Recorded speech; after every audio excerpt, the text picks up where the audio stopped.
Assalamualaikum warahmatullahi wabarakatuh. Halo adik-adik kelas 4. Bagaimana kabar kalian hari ini? Kakak harap adik-adik dalam keadaan sehat ya. Bersama kakak, Jihan Andini, kita akan belajar tema 4, subtema 3, pembelajaran 1. Hari ini, kita akan belajar tentang menemukan unsur-unsur cerita, menyebutkan pekerjaan di lingkungan sekitar, dan menjaga kelestarian hutan. Adik-adikku yang hebat, sebelumnya, apakah kalian tahu seorang pendongeng? Ayo, tahu tidak? Pendongeng adalah orang yang menyampaikan dongeng kepada orang lain. Nah, pendongeng juga termasuk pekerjaan loh. Apakah adik-adik tahu apa pekerjaan orang tua kalian? Ya, ada polisi, dokter, guru, dan lain-lain. Sekarang, mari kita bahas bersama-sama tentang dongeng. Mendengarkan dongeng sangatlah menyenangkan. Di Indonesia, kaya akan dongeng. Banyak di antaranya yang didongengkan. Adakah pendongeng di sekitar kalian? Pasti banyak ya adik-adik. Sebelum membaca dongeng, ikuti langkah-langkah untuk menemukan unsur cerita dalam dongeng. 1. Bacalah cerita dengan seksama. Kedua, catatlah tokoh-tokoh dalam cerita. Dan yang ketiga, catatlah hal-hal yang paling sering dibicarakan dalam cerita tersebut. Sekarang, bacalah dongeng berikut yang berjudul Tupai dan Ikan Gabus. Bacalah dongeng dengan seksama ya. Kemudian, temukan unsur-unsur ceritanya, yaitu judul, tokoh, sifat tokoh, tempat, awal cerita, akhir cerita, dan pesan moral. Jangan lupa tuliskan unsur-unsur dongeng yang kalian temukan ya adik-adik. Adik-adik, tahukah kalian, dalam bercerita, pendongeng sering menggunakan wayang yang terbuat dari kayu. Wayang tersebut dibuat oleh pengrajin kayu. Untuk tahu lebih lanjut tentang pekerjaan pengrajin kayu, kita simak cerita Beni yuk.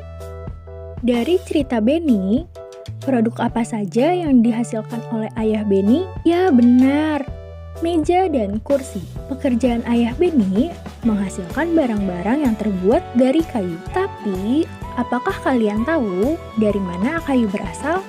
Apakah kayu tersebut dapat diperbaharui? Kalian penasaran tidak?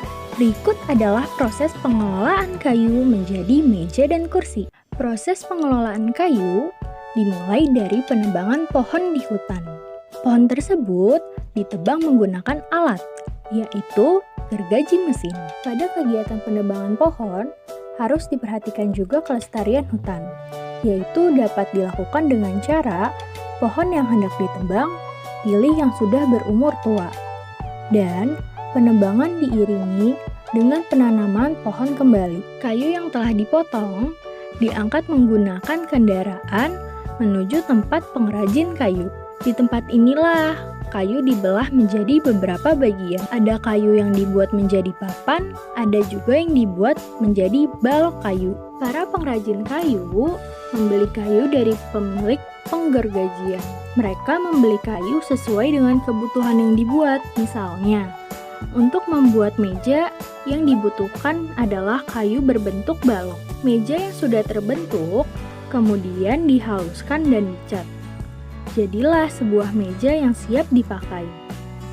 Pengrajin kayu biasanya menjual meja tersebut ke toko mebel. Pembeli biasanya membeli meja dan kursi ke toko mebel. Mereka membeli sesuai dengan kebutuhannya masing-masing.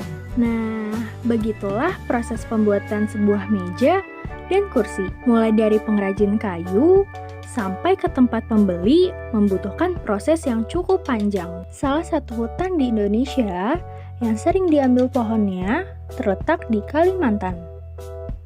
Coba kalian perhatikan gambar berikut ya. Setelah kalian memperhatikan gambar tersebut, dampak apa yang akan terjadi jika pohon dimanfaatkan secara berlebihan? Ya, benar. Hutan akan menjadi gundul, terjadinya tanah longsor, rusaknya ekosistem hutan, dan lain-lain. Maka dari itu, kita harus menjaga kelestariannya ya adik-adik. Kita dapat menjaga kelestarian hutan dengan cara yang sudah disebutkan tadi. Seperti yang pertama, memilih pohon yang sudah tua untuk ditebang. Kedua, tidak memanfaatkan secara berlebihan. Ketiga, menanam kembali hutan atau melakukan reboisasi. Karena selain menghasilkan kayu, hutan juga merupakan paru-paru dunia loh. Maksudnya, hutan menghasilkan oksigen yang kita butuhkan untuk bernafas. Adik-adik, cukup sekian pembelajaran pada hari ini. Semoga bermanfaat ya. Tetap semangat dan jaga kesehatan. Terima kasih. Sampai jumpa. Wassalamualaikum warahmatullahi wabarakatuh.